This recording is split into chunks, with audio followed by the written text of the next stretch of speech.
Magandang umaga, ako po si Pia. Ako po ang inyong lakandiyo. Panoorin niyo ang papalit ng diwa.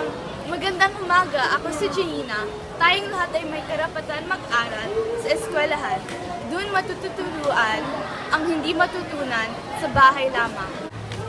Magandang umaga, ako po si Tony. Tayong lahat ay may oportunidad gamitin ng tama at huwag maging tamad. Dapat sa bahay mag-aral para ligtas. Subukan niyo ulitin, hindi ko naintindihan para sigurado tumuloy ang laban. Para kayo'y di mainip, atin umpisahan. Si Janina ang unang tindig, palakpakan natin. Talino, disiplina at karunungan.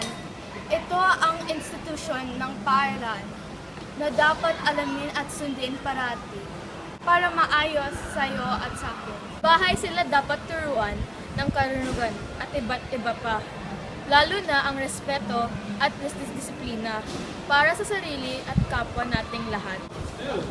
Ang tamang tahanan ang eskwelahan, maraming guro at kaibigan na batian.